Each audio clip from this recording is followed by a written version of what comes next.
Welcome to Aishwariya Academy. நம்ம bank foundation series பார்த்துட்டு இருக்கோம் இல்லையா? அதில் இன்னைக்கு டிஏயில் குவான்ஸில் என்ன பார்க்க போகிறோம்னா டிஏயில் பார் கிராஃப் பார்க்க போகிறோம். ஓகேவா? பார் கிராஃபில் எப்படி சம்ஸ்லாம் சால்வ் பண்ணுறதுங்கிறத பார்க்கலாம். என்னோட நேம் சந்தியா. ஓகேவா? இந்த டாப்பிக்கில் நம்ம என்ன கொஷின்ஸ் வரும் அப்படின்னா, ஒரு DI question most important topic. ஓகேவா? அதில் பார் கிராஃப் என்ன கொஷின் கொடுத்துருக்காங்கன்னு பார்ப்போம். இங்கே ஒரு கிராஃப் கொடுத்துருக்காங்க பாருங்கள். அந்த கிராஃபில் என்ன சொல்லியிருக்காங்க, birth rate of different countries, அதாவது ஒவ்வொரு கண்ட்ரிலையும் பர்த் ஆனவங்களோட டேட்டாஸ் கொடுத்துருக்காங்க, அந்த கண்ட்ரியோட நேமையும் கொடுத்துருக்காங்க. இதை வச்சு கொஷின்ஸ்லாம் என்ன கேட்டிருக்காங்கன்னு பார்ப்போம். சரியா? இந்த கொஷின் என்ன சொல்லியிருக்காங்க, the birth rate of which country is 25% more than that of Germany. ஜெர்மனிங்கிற கண்ட்ரியோட 25% அதிகமான கண்ட்ரி இருக்கிற டேட்டா எந்த கண்ட்ரி அப்படின்னு சொல்லியிருக்காங்க. ஃபஸ்ட்டு நம்ம அதிகமாக இருக்கிறது ஃபஸ்ட்டு ஜெர்மனி. இந்த இடத்துல யாரை பேஸாக எடுத்துக்கணும்னா ஜெர்மனின்ற கண்ட்ரி தான் எடுத்திருக்காங்க. அதுலேருந்து 25% அதிகமாக கண்ட்ரி எவ்வளோ, எந்த கண்ட்ரி அப்படின்னு சொல்லி கொஷின் கேட்காங்க. ஃபஸ்ட்டு ஜெர்மனியோட வேல்யூ டேட்டா என்ன கொடுத்துருக்காங்கன்னு செக் பண்ணுவோம். ஜெர்மனி கண்ட்ரியில் பர்த் ரேட் எவ்வளோ அப்படின்னு பார்த்தோம்னா 16 அப்படிங்கிறது தான் பர்த். ஓகேவா? அப்போ 16ங்கிறது பர்த் ரேட் அப்படின்னு கொடுத்துருக்காங்க. நம்மளோட கொஷின் இதை விட 25%, நம்மளுக்கு கொடுத்துருக்கிறது இதை தான் 100%. 25%னா இதில் எவ்வளோ வரும்? இதை 4ஆல் டிவைட் பண்ணோம்னா அதுதான் நம்மளோட 25%. இது முழுசுனா 100ல் 25ங்கிறது கால் பங்கு இல்லையா? ஸோ அதை கண்டுபிடிச்சோம்னா 4ங்கிறது தான் 25% வேல்யூ. ஓகேவா? அப்போ 25% அதிகமான வேல்யூனா 16 + 4, இங்கே எவ்வளோ வரும்? 20. அப்போ 20ங்கிற டேட்டா எதில் இருக்கோ அதுதான் ஆன்சர். எதில் இருக்குன்னு பார்ப்போமா? இங்கே 16, இதை விட 4 டைம்ஸ் அதிகமாகனா இங்கிலாந்து. அப்போ நம்மளோட ஆன்சர் இங்கிலாந்து தான் ஆன்சர். ஓகேவா? Next sum. இந்த சம்மில் என்ன சொல்லியிருக்காங்கன்னா, the birth rate of India is what % of the birth rate of England. இங்கிலாண்டில் கம்பேர் பண்ண இங்கிலாந்துலேருந்து இந்தியாவுக்கு எவ்வளோ % அதிகமான பர்த் ரேட்டு இருக்குது அப்படிங்கிறத பர்சன்டேஜில் கொஷின் கேட்டிருக்காங்க இல்லையா? இதை எப்படி சால்வ் பண்ணலாம்? ஃபஸ்ட்டு இதில் பேஸ் யாருங்கிறத ஃபஸ்ட்டு தெரியணும். இங்கிலாண்டுங்கிறது தான் நம்மளோட பேஸு இல்லையா? இங்கிலாண்டில் எவ்வளோ எடுத்திருக்காங்கங்கிறத தான் செக் பண்ணணும் ஃபஸ்ட்டு. இங்கிலாண்டுன்ற கண்ட்ரியில் எவ்வளோ பர்த் ரேட் இருக்குது நமக்குன்னு தெரியும், 20. ஓகேவா? இங்கிலாண்டில் இருந்து வாட் % அதாவது what % of the birth rate of England, இந்தியாவை கம்பேர், இந்தியாவில் எவ்வளோ எடுத்திருக்காங்கன்னு இந்த இடத்துல செக் பண்ணுறோம். இந்தியாவில் எவ்வளோ எடுத்திருக்காங்க? 33. ஸோ டோட்டலாக எவ்வளோ வருது?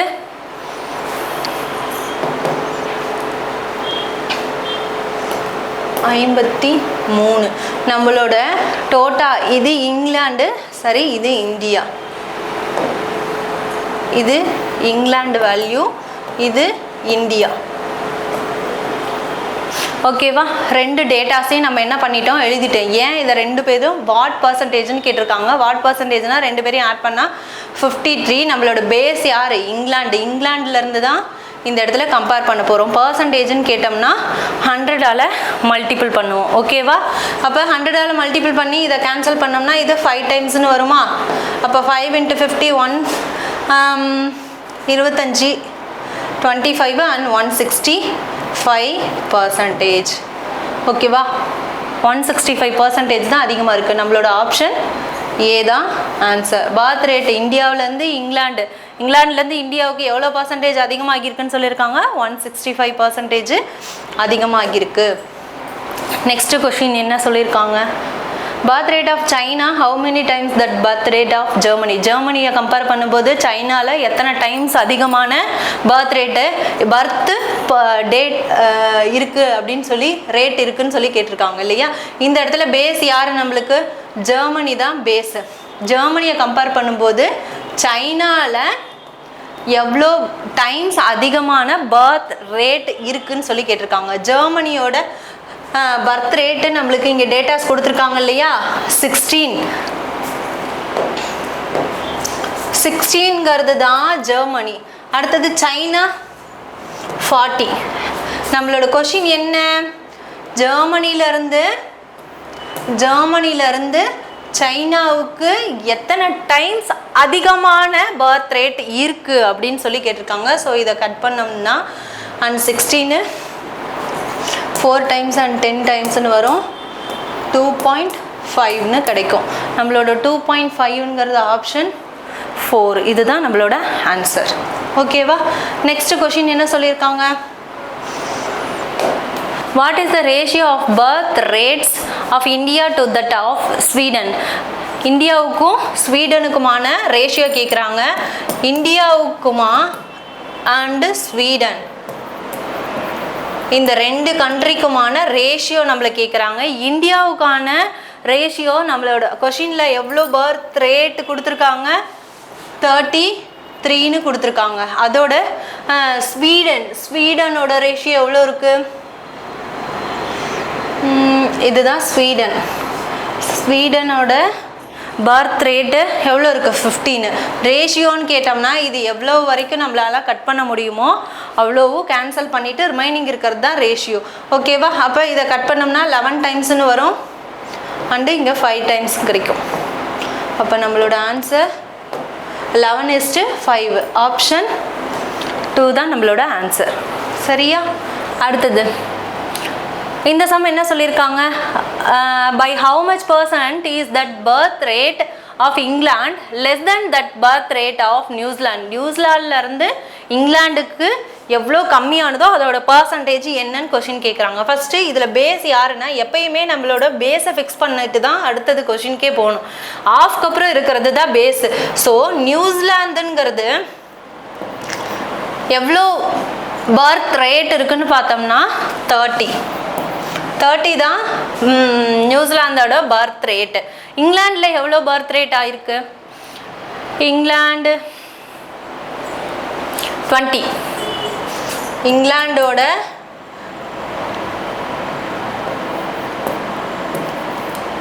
Birth rate 20. நம்மளோட கொஷின் என்ன? by how much percentage is that birth rate of England less than that of birth rate of New Zealand? இந்த இடத்துல பேஸ் யாரு? நியூசிலாந்துன்னு சொன்னேன் இல்லையா? நியூசிலாந்து ஆஃப்க்கு அப்புறம் இருக்கவங்க தான் நம்மளோட பேஸ். அப்போ நியூசிலாந்தை கம்பேர் பண்ணும்போது எவ்வளோ இங்கிலாந்து பர்த் ரேட்டில் கம்மியாக இருக்காங்கன்னு பார்க்கணும். ஸோ இப்போ இது ரெண்டையும் கம்பேர் பண்ணோம்னா இதுக்கு டிஃப்ரென்ஸ் எடுத்தோம்னா இந்த இடத்துல எவ்வளோ கிடைக்கும்? 10 டிவைடட் பை நியூசிலாந்தோட வேல்யூ 30. நம்மளோட கொஷின் என்ன கேட்டிருக்காங்க? பர்சன்டேஜில் கொஷின் கேட்டிருக்காங்க. பர்சன்டேஜ்னால் நம்ம என்ன பண்ணுவோம்? இன்ட்டு 100 பண்ணுவோம் இல்லையா? இன்ட்டு 100 பண்ணோம்னா இந்த 0க்கு இந்த 0 கட் ஆகிடும். இதை 300ஆல் டிவைட் பண்ணோம்னா 33 1/3ங்கிறது பர்சன்டேஜ் கிடைக்கும்.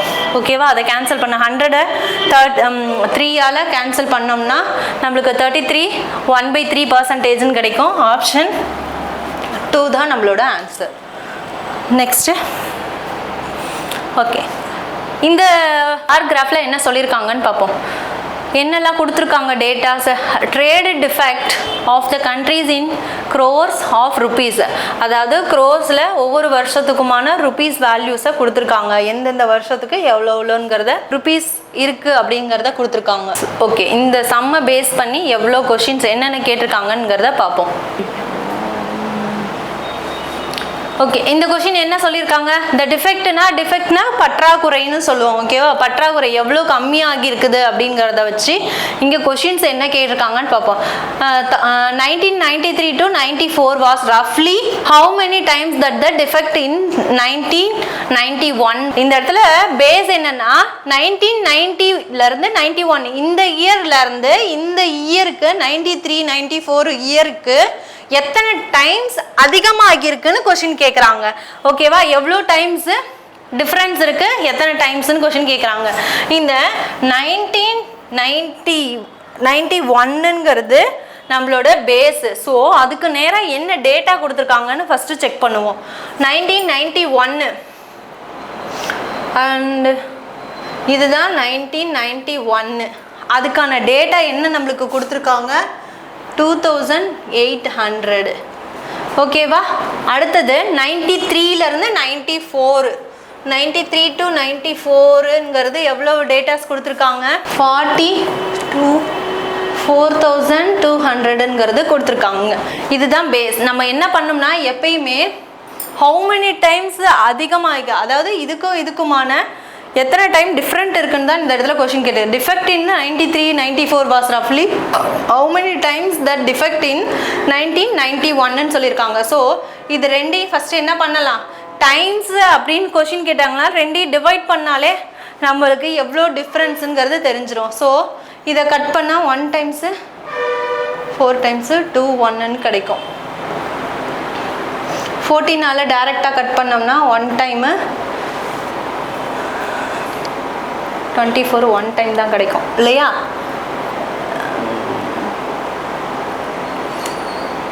2 7 4 and 1 டைம் அண்டு 5 டைம்ஸ். அப்போ ஆப்ஷன் 1.5ங்கிறது தான் நம்மளோட ஆன்சர். ஓகேவா. இந்த சம்மில் என்ன சொல்லியிருக்காங்கன்னா percentage increase in defect in 93, 94 as compared to defect in 89 to 90 என்னவா இருக்கும், என்ன கொஷின் கேட்குறாங்கன்னா இதுதான் பேஸ். எப்பயுமே 2 ஆஃப் இந்த மாதிரி வந்ததுன்னா அதுக்கப்புறம் இருக்கவங்க தான் பேஸ்ன்னு நம்ம. ஓகேவா. அப்போ பேஸ் 1989 அண்டு 19ங்கிற இயரில் எடுத்த ருபீஸுக்கும் 93லேருந்து 94 அந்த இயருக்கும் எவ்வளோ இன்க்ரீஸ் ஆகியிருக்கு அப்படிங்கிறத பார்த்துட்டு அதோட பர்சன்டேஜை நம்மளை கொஷினாக கேட்குறாங்க. ஓகேவா. 1989 to 90 அப்படின்ற இயரில் என்ன எடுத்திருக்காங்க, என்ன எவ்வளோ ருபீஸ் இருக்குன்னு பார்ப்போமா. 89 to 90 89 to 90 அப்படின்னு பார்த்தோம்னா இதோட டேட்டா என்னவா இருக்குது 2100ங்கிறது தான் இதோட ரேட்டு ருபீஸ். ஓகேவா. அடுத்தது நம்மளோட பேஸ்க்கு அப்புறம் யாரோட நம்மளை கம்பேர் பண்ணி இன்க்ரீஸ் பர்சன்டேஜ் கேட்குறாங்க 93லேருந்து 94 அந்த இயரில் எடுத்த ருபீஸ். அந்த இயரில் எவ்வளோ எடுத்திருக்காங்க 93 to 94 எவ்வளோ 44,200ங்கிறது எடுத்திருக்காங்க. இப்போ இதுக்கு ரெண்டுக்கும் இன்க்ரீஸ் பர்சன்டேஜ் தான் கேட்டிருக்காங்க. ஸோ இதுலேருந்து இது எவ்வளோ இன்க்ரீஸ் ஆகியிருக்கு ஃபஸ்ட்டு பார்த்தோம்னா எவ்வளோ இன்க்ரீஸ் ஆகியிருக்கு அண்ட் 0 0 1 டைம்ஸ் 2 டைம்ஸ். ஓகேவா. கொஷின் நம்மளுக்கு என்ன, யார்லேருந்து யார் இதை கம்பேர் பண்ணுறது, யாரோட கம்பேர் பண்ணுறாங்க, இந்த இயரில் எடுத்த வேல்யூ 2100 இதுதான் நம்மளோட பேஸு. பர்சன்டேஜ் கொஷினாக கேட்குறாங்க. ஸோ 100 இதை கட் பண்ணோம்னா நம்மளோட ஆன்சர் என்னவா இருக்கும் 100%. அப்போ 100%ங்கிறது தான் இன்க்ரீஸ் ஆகிறது. ஸோ நம்ம ஆன்சர் வந்து 100. ஆப்ஷன் சி தான் நம்மளோட ஆன்சர். Next question. இந்த கொஷினில் என்ன சொல்லியிருக்காங்கன்னா அதாவது கொடுத்துருக்க வருஷத்தில் இங்கே கொடுத்துருக்க இயர்லே ஹையஸ்ட் ஓவர் எந்த வருஷத்தில் அதிகமான டிஃபெக்ட் இருக்குது அப்படின்னு தான் கொஷின் கேட்டிருக்காங்க இல்லையா. இங்கே கொடுத்துருக்கிறதுலே எந்த இயரில் ஹையஸ்ட் டிஃபெக்ட் மீன்ஸ் பற்றாக்குறைன்னு சொன்னோமா, எந்த வருஷத்தில் ரொம்ப அதிகமான பற்றாக்குறை ஏற்பட்டிருக்கு அப்படின்னு சொல்லி பார்த்தோம்னா எந்த இயரு, இது எல்லாத்தையும் கம்பேர் பண்ணும்பொழுது 4200 4200 தான் அதிகம். ஸோ அது எந்த இயரில் இருக்குது அப்படின்னு பார்த்தோம்னா 93லேருந்து 94th இயரு. ஸோ ஆப்ஷன் 3 தான் நம்மளோட ஆன்சர். சரியா. அடுத்த கொஷின். இந்த சம்மில் என்ன சொல்லியிருக்காங்கன்னு பாருங்கள். The ratio of the number of years in which the trade defect is above the average defect to the years in which the trade defect is below the average defect is என்னன்னு கேட்டிருக்காங்கன்னா இங்கே கொடுத்துருக்கிறதுல எது average, அதாவது இது எல்லாத்துக்கும் ஒரு average எடுத்துட்டு அதில் அதிகமானதுக்கும் எத்தனை வருஷம், கம்மியானது எத்தனை வருஷம் அப்படிங்கிறது ரேஷியோவில் காட்ட சொல்லியிருக்காங்க. ஓகேவா. அதாவது trades below the average defect is எதுக்கும் கம்பேர் பண்ணி ரேஷியோ கேட்குறாங்க. நம்மளோட ratio of the year which the trade defect is above average and below average. இது ரெண்டுக்குமான ரேஷியோ தான் நம்மள கேட்குறாங்க. Above average and below average இது ரெண்டுக்குமான ரேஷியோ நம்மள கொஷின் கேட்குறாங்க. அதுக்கு முன்னாடி நம்ம என்ன பண்ணணும்னா ஆவரேஜ் கண்டுபிடிக்கணும். ஆவரேஜ் மீன்ஸ் என்னென்னா எல்லா டேட்டாஸையும் ஆட் பண்ணி எத்தனை டேட்டாவோ அதோட நம்ம டிவைட் பண்ணுவோம். ஸோ இந்த இடத்துல என்ன பண்ணுவோம், இது எல்லாத்தையும் ஆட் பண்ணால் நம்மளுக்கு என்ன கிடைக்கும், டோட்டலாக 23,200ன்னு வரும். ஓகேவா? அடுத்தது இது எத்தனை டேட்டாஸ் இருக்குது, 1 2 3 4 5 6 7 8 டேட்டாஸு இருக்குது. நம்ம ஆவரேஜ்னால் என்ன பண்ணுவோம், total number of values divided by எத்தனை கவுண்டிங் எத்தனை நம்பர் இருக்கோ அதோட டிவைட் பண்ணுவோம் இல்லையா? ஸோ இதை கட் பண்ணோம்னா நம்மளுக்கு என்ன கிடைக்கும், 2,900ன்னு கிடைக்கும். நம்மளோட ஆவரேஜ் இந்த இடத்துல என்ன கிடைச்சிருக்கு, ஆவரேஜ் என்ன கிடைச்சிருக்கு, 2,900. நம்மளோட கொஷின் என்ன கேட்குறாங்க, இப்போ கொடுத்துருக்கிற வேல்யூவில் இதுக்கு கம்மியாக இருக்கிறது தான் பிலோ ஆவரேஜ், இதை விட அதிகமாக இருக்கிறது தான் அபோவ் ஆவரேஜ். அப்போ இதிலிருந்து அதிகமான டேட்டாஸ் எதெல்லாம் எந்த இயர்லலாம் அக்கர் ஆகியிருக்கோ அதை மட்டும் நம்ம கவுண்ட் பண்ணிக்குவோம். இங்கே நம்ம கொடுத்துருக்கிறது 2,900. இந்த 2,900 விட அதிகமாக எந்தெந்த வருஷம் எத்தனை டைம்ஸ் எத்தனை இயரில் வந்திருக்குன்னு பார்ப்போம். இங்கே ஒரு டேட்டா 3,000, இங்கே ஒன்று இங்கே ஒன்று, இந்த இயர் மட்டும்தான். அப்போ எத்தனை டேட்டாஸ் இருக்குது, 3 இயர்ஸில் நம்மளுக்கு என்ன ஆகியிருக்கு, above the average. Above the ஆவரேஜ்னு சொன்னோம் இல்லையா? அப்போ 3 வருஷம் இதை விட அதிகமான டேட்டாஸு இருக்குது. அடுத்தது இதை விட கம்மியானா எத்தனை, 1 2 3 4 and 5. அப்போ பிலோ ஆவரேஜ்னு பார்த்தோம்னா 5 இயர்ஸு வந்திருக்கு. அப்போ நம்மளோட அபோவ் ஆவரேஜ் பிலோ ஆவரேஜ் 3:5ங்கிறது தான் நம்மளோட ஆன்சர். 3:5ங்கிறது எந்த ஆப்ஷன், 4 தான் நம்மளோட ஆன்சர். இந்த சம்மில் என்ன சொல்லியிருக்காங்க, 92-93 was approximately how many % of the average deficit. Average டிஃபெக்டை கம்பேர் பண்ணும்போது 90-93 இயரில் எடுத்தது எவ்வளோ டேட்டாஸ், அதுதான் நம்மள கொஷினாக கேட்குறாங்க. இதுலேருந்து இது எவ்வளோ % அதிகமாகிருக்குன்னு கொஷின் கேட்குறாங்க இல்லையா? நம்மளோட ஆவரேஜ் டிஃபெக்ட் ஆல்ரெடி கண்டுபிடிச்சது, எவ்வளோ டேட்டாஸ் கண்டுபிடிச்சோம், ஆவரேஜ் டிஃபெக்ட் 2,900ங்கிறத ஆவரேஜ் டிஃபெக்ட் கண்டுபிடிச்சி வச்சுருக்கோம். அப்போ 90-93 இயரில் எவ்வளோ டிஃபெக்ட் இருக்குது அப்படிங்கிறத இந்த இடத்துல செக் பண்ணணும் இல்லையா? 92லேருந்து 93ங்கிற இயரில் எவ்வளோ டிஃபெக்ட் இருக்குது, 3,600.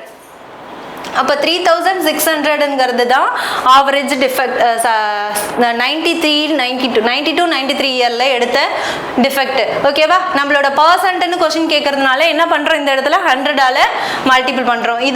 இதோட கட் பண்ணோம்னா அண்டு 1 டைம்ஸ்னு வரும், அண்ட் 2 டைம்ஸ் 5 டைம்ஸ். அப்போ நம்மளோட எவ்வளோ பர்சன்டேஜ் இதோட அப்ராக்சிமேட்லாம் இருக்குது, 125 டைம்ஸு அதிகமாக இருக்குது. அதாவது அவ்வளோ பர்சன்டேஜ் அதிகமாக இருக்குது. நம்மளோட ஆப்ஷன் 3 தான் நம்மளோட ஆன்சர். ஓகேவா? தேங்க்யூ. நெக்ஸ்ட் வீடியோவில் பார்க்கலாம்.